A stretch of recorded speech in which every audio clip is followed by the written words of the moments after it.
I had left new Delhi for the Himalayas, कि लेखक कहता है I had left new Delhi for the Himalayas. Had left में फॉर, लेफ्ट फॉर मीन होता है रवाना होना, कि मैं न्यू दिल्ली मैंने छोड़ दी थी और हिमालय के लिए रवाना हो गया था। लेखक कहता है कि मैं न्यू दिल्ली से हिमालय के लिए रवाना हो गया था। I was going as far as Bareilly by train, मैं जा रहा था बहुत दूर तक बरेली बाई ट्रेन से, अर्थात जहां तक संभव हो सका मैं बाई ट्रेन से बरेली गया।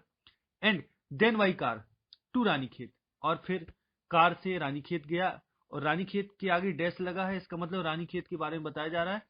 An old British Army hill station located on a 6,000 foot ridge opposite a 120 meal stretch of snow-capped Himalayas।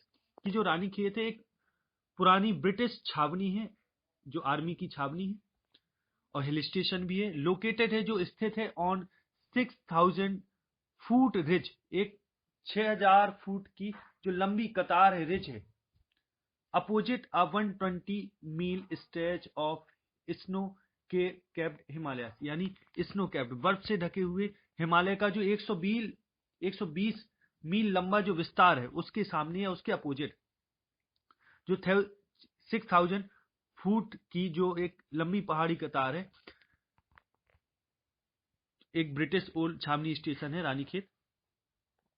तो लेखक कहता है then by car to Ranikhet an old British army hill station located on a 6,000 feet foot ridge opposite a 120 mile stretch of snow capped Himalayas.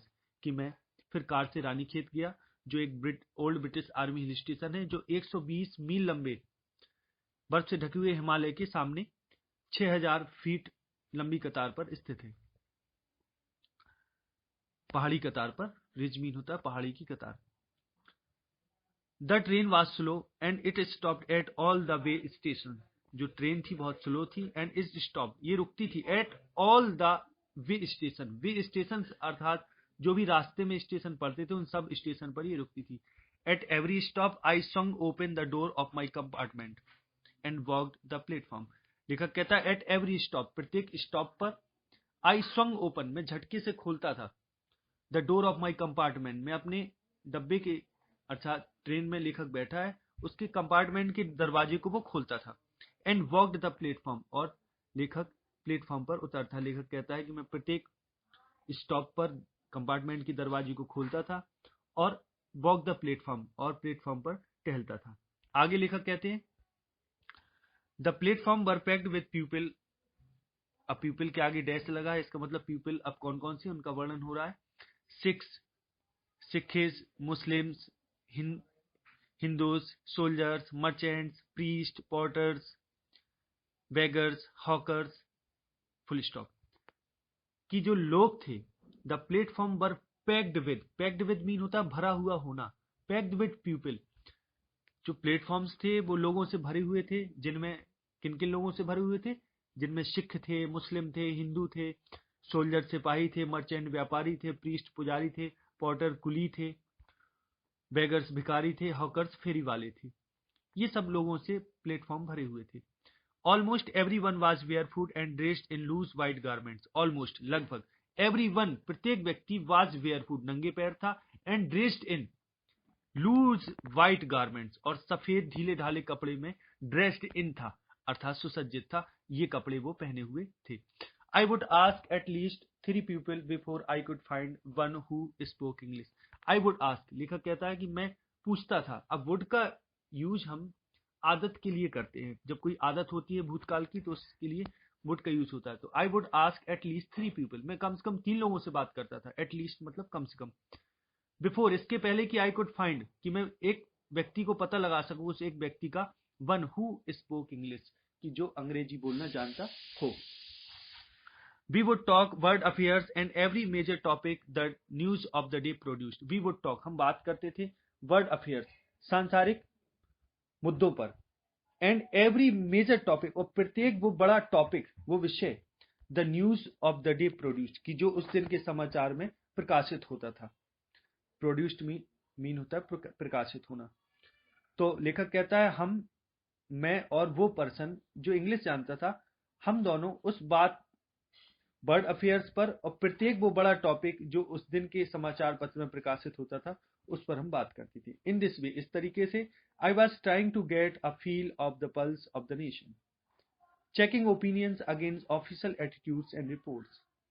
लेखक कहता है इस तरीके से आई वॉज ट्राइंग, मैं कोशिश कर रहा, to get a feel of the pulse of the nation, to get अर्थात पाना, अ फील एक अनुभव, ऑफ द पल्स नब्ज का, ऑफ द नेशन कि राष्ट्र की नब्ज का एक अनुभव पाने के लिए, अर्थात मैं इस तरीके से मैं राष्ट्र की नब्ज को टटोलने का प्रयास कर रहा था। चेकिंग ओपिनियन, ओपिनियंस को चेक करते हुए, अर्थात ओपिनियन अर्थात राय, मत, कि लोगों का मत क्या है, against official attitudes and reports, कि सरकारी एटीट्यूड्स, बर्ताव और रिपोर्ट्स यानी लेखा जोखा के प्रति, उनका रिपोर्ट्स के प्रति और सरकारी एटीट्यूड्स के प्रति लोगों की क्या राय है, ये सब चेक करते हुए मैं देश की नब्ज टटोलने का प्रयास कर रहा था। मैं आगे देखते हैं। The route lay through, one of the richest of India's agricultural areas. अब द रूट ले थ्रो, जो रास्ता था वो ले थ्रो अर्थात होता है बिछा हुआ होना, या ये कहें कि जाता था। One of the richest of India's agriculture area, जो भारत के समृद्ध कृषि प्रधान क्षेत्रों में से सबसे जो समृद्ध थे, रिचेस्ट कृषि प्रधान अर्थात एग्रीकल्चर जो एरिया थे, क्षेत्र थे, उनमें से ये एक क्षेत्र था जहां से ये रास्ता जा रहा था, जिस रास्ते से लेखक गुजर रहा है ट्रेन से। तो this was the plain of upper Ganga river, ये ऊपरी गंगा नदी का विस्तृत मैदान था, प्लेन था। 1000 feet above sea level but tropical, कि ये 1000 फीट अबव सी लेवल की समुद्र तल से 1000 फीट ऊपर था, 1000 फीट ऊपर, बट ट्रॉपिकल, लेकिन ट्रॉपिकल था। बट ट्रॉपिकल था यानी उष्ण कटिबंधीय था। The Ganga was brown silt, हल्की जो गंगा थी ब्राउन कलर की, सिल्ट यानी सिल्ट होता है एक बालू के जैसे रंग की, जो गंगा थी वो ब्राउन सिल्ट कलर की थी। अर्थात ये क्या, सिल्ट अर्थात होता है गाद, जो दूर दूर से जो मिट्टी वगैरह बहाकर गंगा लाती है उसको गाद बोलते हैं, सिल्ट बोलते हैं। तो ये ब्राउन सिल्ट थी अर्थात हल्की भूरे कलर की सिल्ट थी। सोइलन विद, यानी जो इसका कलर था वो ऐसा था ब्राउन सिल्ट का। सोइलन विद फ्लड वाटर, जो बाढ़ के पानी से उफनाई हुई थी, सोइलन विद, एंड इट्स ओवरफ्लो इनंडेटिंग 1000 एकड़ ऑफ एकर्स ऑफ राइस, और जिसका ओवरफ्लो था गंगा का, वो इनंडेटिंग तर कर रहा था thousands of acres of rice, यानी चावल के लगभग हजारों एकड़ जो जमीन थी उसको ये पानी इस गंगा का तर कर रहा था। To the north were jungle great, expanse of grass higher than a man's head. अब टू द नॉर्थ, अब नॉर्थ की तरफ, उत्तर की तरफ जंगल थे, ग्रेट एक्सपेंस जो बहुत बड़े विस्तार थे, ऑफ ग्रास, घास के बहुत बड़े विस्तृत मैदान थे, higher than a man's head कि व्यक्ति के सिर के बराबर ऊंचे, लगभग उससे भी ऊंचे थे। एंड अनब्रोकन, और ये लगभग अनब्रोकन थे, लगातार चले गए थे बहुत आगे तक, except for an occasional clump of trees, कि एक्सेप्ट फॉर केवल छोड़कर, उन जगहों को छोड़कर कि कहीं कहीं ओकेजनल, कहीं कहीं किसी किसी जगह पर क्लम्प ऑफ ट्रीज पेड़ों के झुंड थे। The home of tigers, elephants, pythons and cobras, की जो निवास स्थान थे किनका, टाइगर्स का, एलिफेंट्स का, पाइथन्स का, पाइथन यानी अजगर, हाँ पाइथन यानी अजगर, एंड कोबरास, और कोबरा यानी काले नाग की जो निवास स्थान थे। यानी पूर्व उत्तर की तरफ, नॉर्थ की तरफ बड़े बड़े जंगल थे, बड़ा विस्तार था जंगलों का, और जो घास थी वो व्यक्ति के सिर से भी ऊंची थी, और ये लगभग अनब्रोकन थी, बहुत लंबी दूरी तक ये लगातार गई हुई थी। बस कहीं कहीं पर पेड़ों के झुंड थे, जो पेड़ों के झुंड यानी जंगल थे, और जो टाइगर, और इन्हीं जगह टाइगर, एलिफेंट, पाइथन और कोबरा वगैरह का निवास था, यानी सब जानवर पाए जाते थे। एवरीवेयर एल्स, प्रत्येक जगह, सब जगह, there was flat land running to the horizon, सब जगह इस क्षेत्र में फ्लैट लैंड थी अर्थात समतल भूमि थी, जो रनिंग, जो लगभग दूर हॉरिजॉन यानी क्षितिज तक जाती हुई प्रतीत हो रही थी। But dotted here and there by sacred banyan trees of by rows of pakar trees. अब इधर इधर उधर कहीं कहीं सैक्रेड पवित्र बनियान ट्रीज थी of by rows of pakar trees, और कहीं कहीं जो पाकर होता है, एक पाकर हिंदू संस्कृति में एक बहुत अच्छा एक वृक्ष है जो बहुत पवित्र माना जाता है, जिसको पाकर बोलते हैं। वो पाकर नाम का वृक्ष होता है, उससे भी उसकी पंक्तियां थी, रो थी। तो but dotted here and there by the sacred banyan tree, और यहाँ ऑफ की जगह और है, और by rows of pakar tree, या तो पवित्र यहाँ वहां डॉटेड मीन होता है बिंदु के रूप में होना, यानी ट्रेन से लेखक को वो ये सब पेड़ बिंदु के रूप में दिखाई दे रहे थे, और पाकर के जो पेड़ थे वो पंक्तियों के रूप में दिखाई दे रहे थे। तो ये सब जगह इधर उधर ये पवित्र बरगद के पेड़ से, बनियान ट्री से और पाकर के पेड़ से भरी हुई थी। shaped like eels and having thick twisted trunks, और shaped जिनका जो आकार था इन पेड़ों का, like eel नाम के सदाबहार पेड़ों की तरह था, and having thick twisted trunks, और जिनकी शाखाएं थी thick मोटी थी, twisted मुड़ी हुई थी, trunks मीन शाखाएं।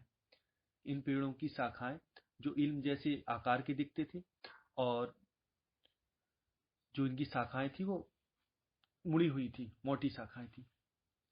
Hot humid air was moving in from the south west, और साउथ वेस्ट यानी दक्षिण पश्चिम की ओर से गर्म नम वायु चल रही थी, मूविंग हो रही थी।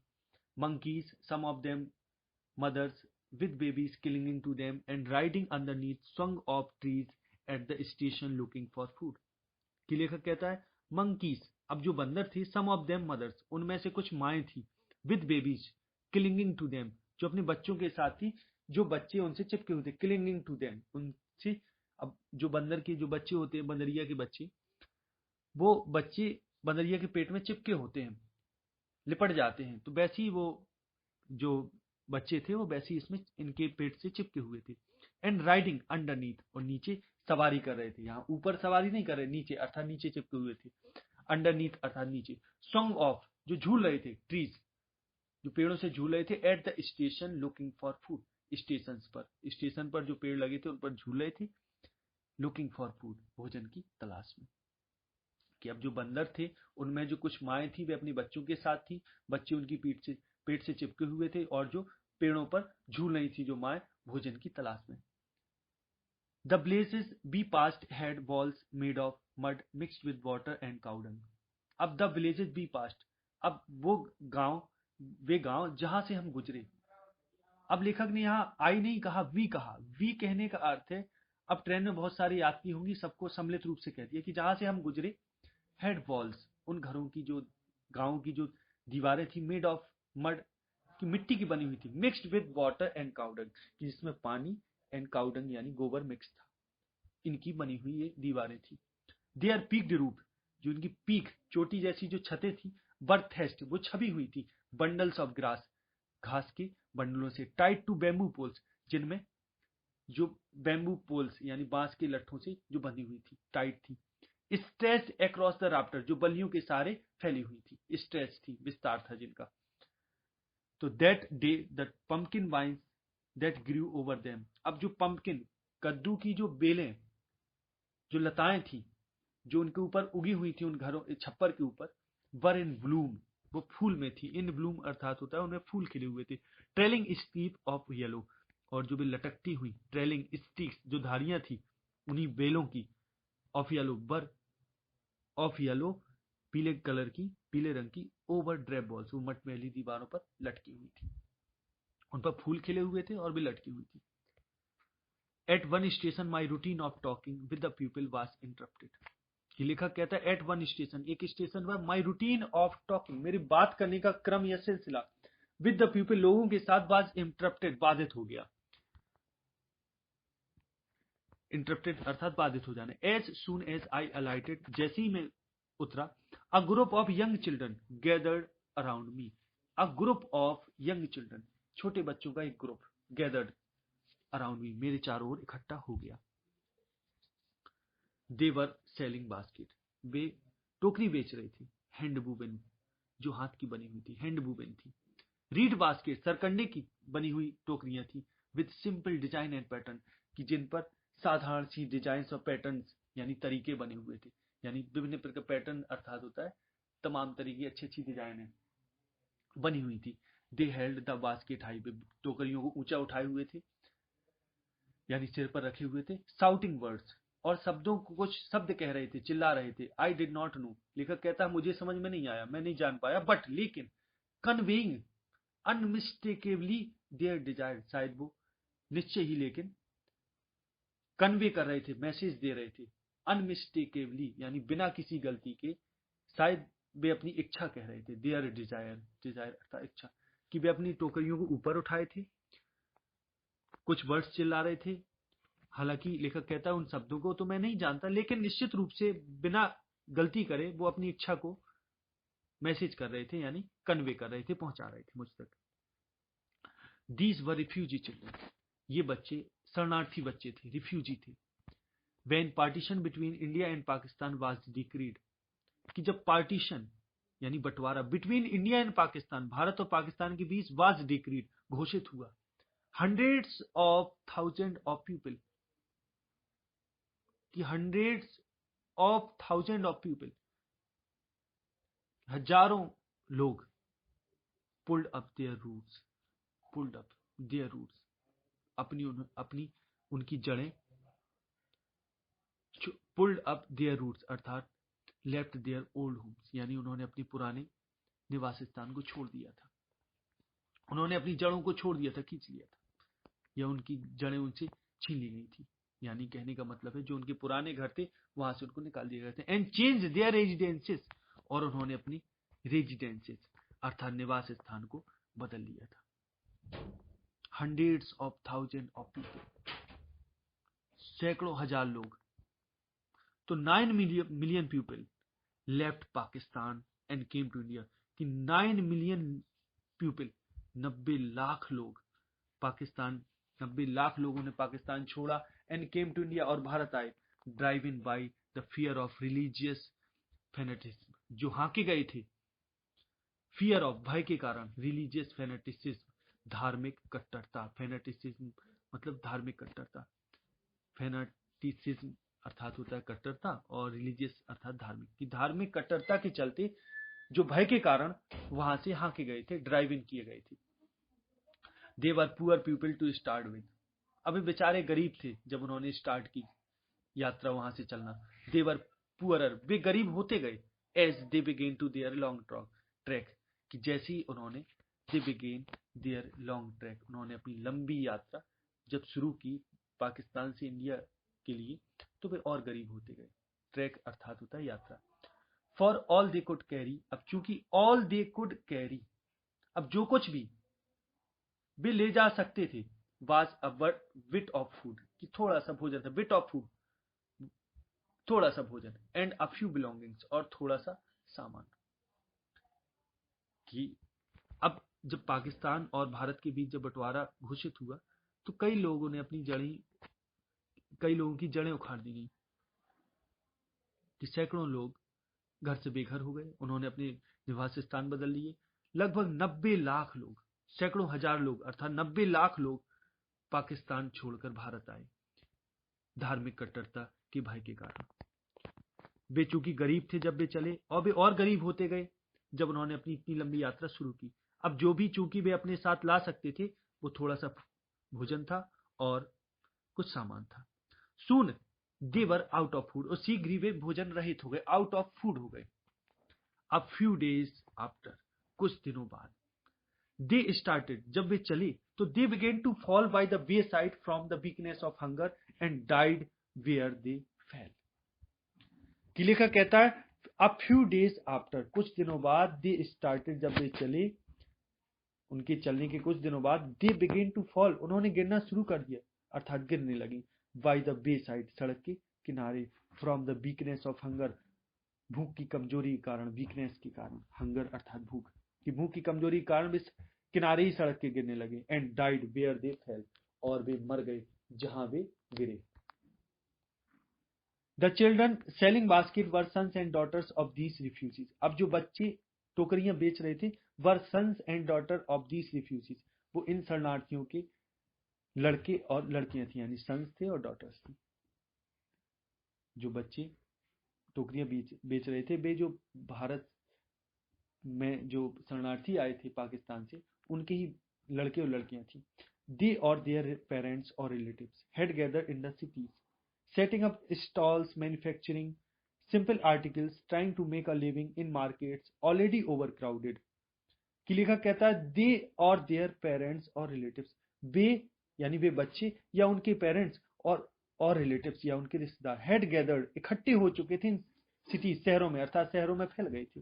सेटिंग अप स्टॉल्स, कि उन्होंने अपने सेटिंग अप स्टॉल्स, स्टॉल में होता है छोटी छोटी दुकानें स्थापित करते हुए, मैन्युफैक्चरिंग बनाते हुए, सिंपल आर्टिकल्स छोटी छोटी सिंपल साधारण वस्तुएं, trying to make a living जो कोशिश कर रहे थे मेक अ लिविंग जीविका कमाने की, in markets already over crowded, उन मार्केट्स में जो पहले से ही ओवर क्राउडेड थे, जिनमें भीड़ थी, पहले से ही बहुत सारी दुकानें थी। कि लेखक कहता है कि वे उनके पेरेंट्स उनके रिलेटिव शहरों में फैल गए, गैदर हो गए, इकट्ठे हो गए, उन्होंने अपनी दुकानें स्टॉल्स वहां स्थापित कर लिए, छोटे छोटे आर्टिकल्स सिंपल आर्टिकल्स बनाने लगे। इस तरीके से उन्होंने अपनी जीविका कमाने का वो प्रयास कर रहे थे उस मार्केट में जो पहले से ही ओवर क्राउडेड था, भीड़ से भरा हुआ था। ओवर क्राउडेड अर्थात ज्यादा अधिक भीड़ होना। They lived in cloth and grass sheds that line the streets. They lived, वे रहते थे in cloth and grass sheds, जो कपड़े और घास की जो छप्पर सेट्स थे उनमें रहते थे। दैट लाइन, जो लाइन से लगे हुए थे, द स्ट्रीट्स यानी जो सड़कों के दोनों किनारे पर वे कपड़े और घास की छप्परों में रहते थे, जो लाइन से सड़क पर लगे हुए थे। The peasants among these refugees had been accustomed to little all their lives, for the annual income of an agricultural family does not exceed on an average $100 a year। कि लेखक कहता है the peasants among these refugees, अब इन शरणार्थियों के बीच जो किसान थे, had been accustomed to little all their lives, कि वे अपने पूरी जीविका के लिए जो आदि हो चुके थे। The annual income of an agricultural family, की जो एक किसान फैमिली की जो वार्षिक इनकम होती है, उस फैमिली की does not exceed an average $100 a year, की जो एक साल में डज नॉट एक्सीड अधिक नहीं थी $100, एक $100 से जो अधिक नहीं थी। इस छोटी सी इनकम के वे आदि हुए थे, वे किसान जो उन शरणार्थियों में थे, अर्थात उन शरणार्थियों में जो किसान थे वो बहुत कम के आदि हो चुके थे, अर्थात वो बहुत कम कमा पाते थे। The peasants among these refugees had been accustomed to little all their lives, for the annual income, कि जो उनकी वार्षिक इनकम थी, all their life अपने पूरे जीवन में या पूरी जीविका में, वो पूरे साल भर की जो एक एग्रीकल्चर फैमिली की इनकम होती है जो $100 से अधिक नहीं होती, उसके भी आदी हो चुके थे, यानी इससे अधिक नहीं भी कमाते थे।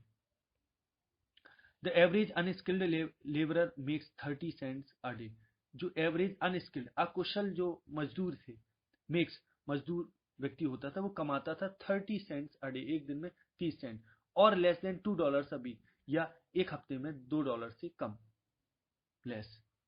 There is one meal a day, कि एक दिन में उनको एक भोजन मिलता था, मील अर्थात भोजन, एक बार भोजन, जिसमें एन ओनियन एक प्याज होता था, अ पीस ऑफ ब्रेड एक ब्रेड का टुकड़ा होता था, रोटी का टुकड़ा, a bowl of pulse with milk, कि अ बाउल ऑफ पल्स दूध के साथ एक कटोरी दाल। अब यहाँ दूध के साथ दाल मिक्स नहीं है, दूध अलग है और दाल अलग है, पल्स अर्थात दाल, बाउल मीन कटोरा, a bowl of pulse with milk, perhaps a bit of goat cheese, कि शायद एक बकरी के दूध के बने हुए पनीर का टुकड़ा, चीज अर्थात पनीर, गॉट मीन बकरी, बकरी के दूध का बना हुआ जो पनीर है, गॉट चीज, उसका एक छोटा सा टुकड़ा शायद।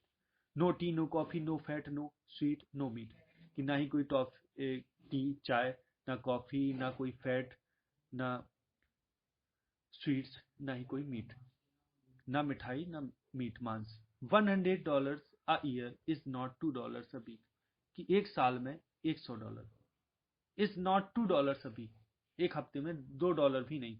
एट तो भी even that small amount is hard to earn by selling basket to people too poor to buy them.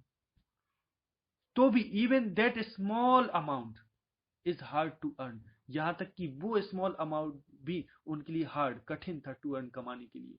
By selling basket, टोकरी बेचकर, कि टोकरी बेचकर इतना अमाउंट भी, इतना छोटा अमाउंट भी उनके लिए कमाना कठिन था। टू पीपल, कि उन लोगों को टोकरी बेचकर, too poor to buy them, जो और गरीब थे। अब जिस मार्केट में ये टोकरी वगैरह बेच रहे थे, जिन लोगों को बेच रहे वे भी गरीब थे बेचारे, खरीदने में, टू बाय देम, कि वे उनको खरीदें। That key, no doubt, is the reason these little children descended on me like locusts. अब लेखक कहता है that कि no doubt is the reason, कि यही वो कारण था, इसमें कोई संदेह नहीं। no doubt is the reason these little children, कि ये छोटे बच्चे, descended on me like locusts, कि मुझ में टिड्डी दल की तरह चढ़ गए, अर्थात मुझे ऐसे घेर लिया। यही एकमात्र कारण था कि बेचारे इतने गरीब थे, इसलिए उन्होंने मुझे घेर लिया। आई एन अमेरिकन, अब मैं एक अमेरिकन होने के नाते वाज डाउटलेस, निसंदेह था, the most promising market they had seen, कि इसके पहले कि कभी उन्होंने ऐसा प्रोमिसिंग मार्केट था, एक अच्छा ग्राहक देखा हो, तो इनके लिए मैं एक अच्छा ग्राहक था, एक अमेरिकन होने के नाते निसंदेह में एक अच्छा ग्राहक था।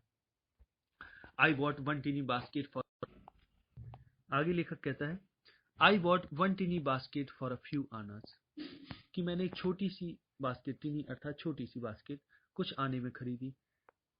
Another fruit basket for a bit more, कि एक फिर और फ्रूट बास्केट, यानी जिसमें फल वगैरह रखे जाते हैं, वो बास्केट मैंने थोड़ी सी और मैं खरीदी आगे।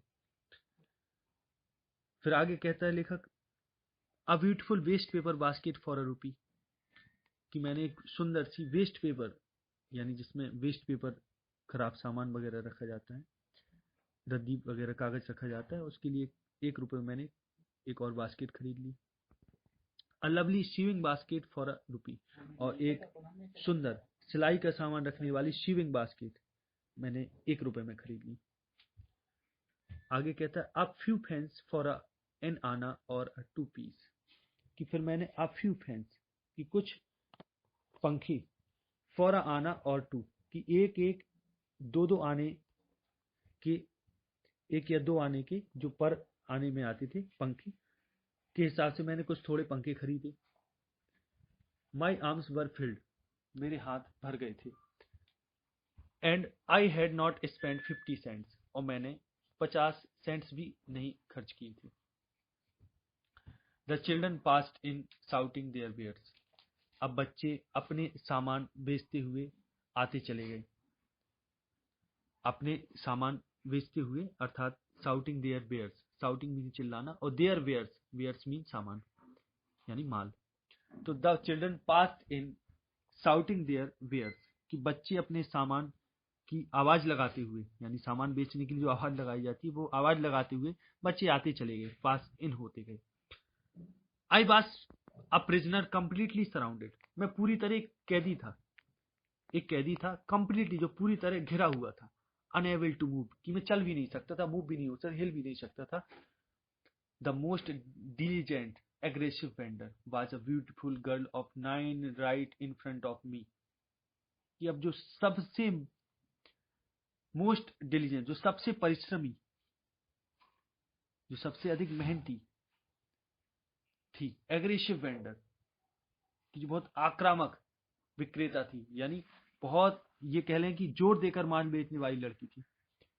Was a beautiful girl of 9 right, कि ठीक 9 साल की एक सुंदर लड़की वो थी। इन फ्रंट ऑफ मी, जो मेरे सामने थी।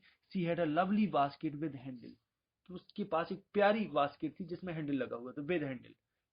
And she wanted a ₹1.50 for it, इसके लिए वो ₹1 और आधा, अर्थात ₹1.50 चाहती थी, अर्थात उसको ₹1.50 में बेचना चाहती थी, और अबाउट 30 सेंट, या ये कहें कि 30 सेंट्स में। She was an earnest pleader, कि she was an earnest pleader, कि एक बड़ी अर्नेस्ट, यानी ये कहें कि हम बड़ी लगन के साथ निवेदन करने वाली एक विक्रेता थी वो। यानी बड़ी लगन से, बड़ी याचना में, बड़ी लगन से वो अपने माल को इस तरीके से बेच रही थी। She was an earnest pleader. There were tears in her eyes. उसकी आंखों में आंसू थे। She pleaded. Plead मीन होता है निवेदन करना। She pleaded and begged in tones. कि उसने बड़ी विनती की, and begged और याचना की, in tone. In tones मतलब बड़े स्वर में, गंभीर स्वर में, that would wring any heart, कि जो किसी भी के हृदय को भी द्रवित कर देता, पिघला देता। ऐसी आवाज में उसने निवेदन किया, याचना की अपने सामान को बेचने की। रिंग मीन होता पिघला देना। आगे, माई आर्म्स वर फुल, मेरे हाथ फुल हो गए थे, यानी अब कोई जगह नहीं बची थी। आई हैड नो रूम, कोई जगह नहीं बची थी।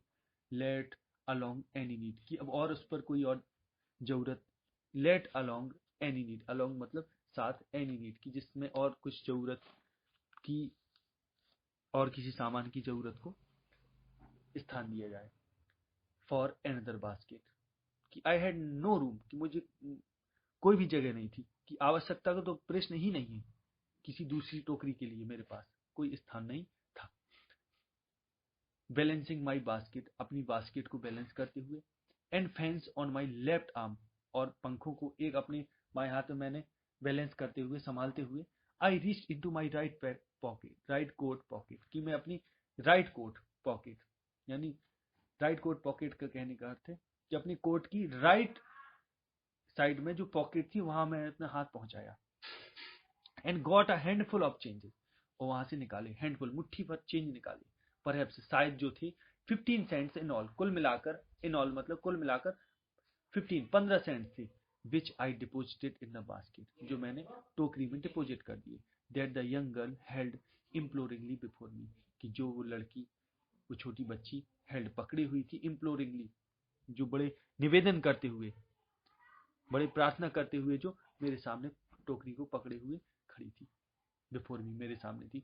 आई ट्राइड टू एक्सप्लेन, मैंने ये कोशिश की एक्सप्लेन करने की, कहने की, दैट की I could not by the basket but, कि मैं बास्केट नहीं खरीद सकता, बट लेकिन एक्सटेंडेड, लेकिन मैंने आगे बढ़ा दिया, द ग्रेचुटी दान एज अ सब्स्टिट्यूट, कि उसके एवज में, सब्स्टिट्यूट में, सब्स्टिट्यूट अर्थात एवज में मैंने ग्रेचुटी कुछ दान बढ़ा दिया, जो मुट्ठी भर मैंने सिक्के जेब से निकाले थे वो मैंने बढ़ा दिए। आई रियलाइज्ड एट वंस, कि मैंने तुरंत रियलाइज किया कि what offence I had given, कि मैंने कितना बड़ा अपराध किया, कि मैंने उसको चोट पहुंचा दी। कि जब मैंने ऐसा किया तो मैंने अब तुरंत अनुभव किया, कि आई रियलाइज, मैंने अनुभव किया एट वंस, तुरंत, what offence I had given, कि मैंने क्या अपराध कर बैठा हूं मैं उसके साथ। दिस चाइल्ड ऑफ 9, ये 9 वर्ष की बच्ची, dressed in rags and on the edge of starvation, raised her chin, की जो 9 साल की बच्ची, ड्रेस्ड इन रैग्स, जो चीथड़े पहने हुई थी, ड्रेस्ड इन अर्थात जो सुसज्जित थी, अर्थात जो पहनी हुई थी, रैग मीन चीथड़े, यानी फटे चिथे कपड़े पहने हुए थे। And on the edge of starvation, और जो ऑन द एज, एज मतलब कगार, ऑफ स्टारवेशन, भूख की कगार पर थी, भूखमरी कगार पर। रेज्ड हर चिन, ऐसी बच्ची ने, इस बच्ची ने अपनी रेज्ड उठाया, हर चिन अपनी ठोड़ी को उठाया, अर्थात अपनी चेहरे को ऊंचा किया, उठाया। रीच्ड इनटू द बास्केट, और बास्केट पर पहुंची, यानी हाथ पहुंचाया बास्केट में। And with all the pride and graciousness of a lady handed the money back to me, and all the pride and graciousness, और पूरे गर्व और शान के साथ, of a lady, एक स्त्री के पूरे गर्व और शान के साथ, handed the money back to me, वापस पैसा मुझको वापस कर दिया, handed कर दिया, मुझे वापस बैक कर दिया, लौटा दिया। There was only one thing I could do, there was only one thing, कि अब मैं केवल एक ही काम कर सकता था, एकमात्र चीज थी, एक जो आई कुड डू, जो मैं कर सकता था। आई बॉट द बास्केट, मैंने वो टोकरी खरीदी। She wiped her eyes, wipe mean होता पोंछना, उसने अपनी आंखों को पोंछा। स्माइल्ड, मुस्कुराई, and dash down the platform, और डैश डाउन द प्लेटफॉर्म, और तेजी से डैश डाउन, तेजी से दौड़ती हुई नीचे की ओर, डाउन द प्लेटफॉर्म, प्लेटफॉर्म के नीचे की ओर, हेडेड फॉर सम ग्रास, कि शायद किसी घास की झोपड़ी की ओर, ग्रास हट, हट अर्थात झोपड़ी, that would have at least 30 cent that night, कि तेजी से दौड़ती हुई वो dash down the platform, headed for some grass hut, की घास की किसी झोपड़ी की ओर वो प्लेटफॉर्म से नीचे दौड़ती हुई चली गई। दैट वुड हैव एटलीस्ट, कि जहां दौड़ती हुई चली गई, जहां उस रात उसके पास कम से कम 3 सेंट तो होंगे, कि यानी उस समय, उस दिन उसने एटलीस्ट कम से कम 30 सेंट कमाए थे उस रात। वुड हैव जो हो गए होंगे, लगभग उसके पास 30 सेंट्स उस दिन हो गए थे। आगे देखें। I told this story to prime minister Pandit Jawaharlal Nehru. लेखक कहता है कि मैंने ये कहानी प्राइम मिनिस्टर पंडित जवाहरलाल नेहरू को बताई, कही। आई टोल्ड हिम दैट, मैंने उनसे बताया, इट वाज वन रीजन, कि एकमात्र यही कारण था, I had fall in love with India, कि भारत से मुझे प्रेम हो गया। The people I saw in India, those in the villages as well as those in high office, कि वे लोग, चाहे वे मैंने गांव में देखे हों या जो हाई ऑफिस में देखे हों, एज वेल एज मतलब और भी, कि आई सॉ इन इंडिया, कि मैंने भारत में, इन इंडिया, कि the people I saw in India, लोग जो मैंने भारत में देखे, दोज इन द विलेजेस, वे जो गांव में थे, एज वेल एज और वे जो हाई ऑफिस, उच्च पदों पर थे या सरकारी ऑफिस पर थी, have both pride and a lively sense of decency, कि उनमें है बोथ दोनों, प्राइड यानी स्वाभिमान है, and lively sense of decency, कि लिवली एक जीवंत समझ ऑफ डिसेंसी, शिष्टाचार और सिटीजनशिप, नागरिकता की। They also have a passion for independence, उनके पास एक जोश है, एक तीव्र भावना है स्वतंत्रता के लिए। दिस ब्यूटिफुल चाइल्ड, ये सुंदर बच्ची, बॉर्न इन स्क्वेलर, जो गंदगी में पली, स्क्वेलर अर्थात गंदी स्थिति में जो जन्मी, एंड पोवर्टी, गरीबी में जन्मी, uneducated both grammar and manners, कि जो अनएजुकेटेड है, अशिक्षित है, ग्रामर से भी और मैनर्स तौर तरीकों से भी, had given me a glimpse, मुझको दे चुकी है, अ ग्लिम्स, इसने मुझे दिया है, ग्लिम्स मीन झलक, of the warm soul of India, भारत की जिंदा दिली की एक इसने मुझे झलक दे दी, यानी भारत की जीवंत आत्मा की मुझको एक झलक दे दी। कि इस प्रकार से लेखक कहता है कि this child of this beautiful child born in squalor and poverty, जो ये बच्ची गरीबी और गंदी स्थिति में जन्मी है, और जो grammar, uneducated both in grammar manners, जिसको ना तौर तरीके पता ना ग्रामर आती, यानी जो पढ़ी लिखी भी नहीं, इसने मुझे भारत की जिंदा दिली का परिचय दिया, had given me a glimpse of the warm soul of India. इस तरीके से ये चैप्टर समाप्त होता है। आशा है आपको ये वीडियो बहुत पसंद आया होगा।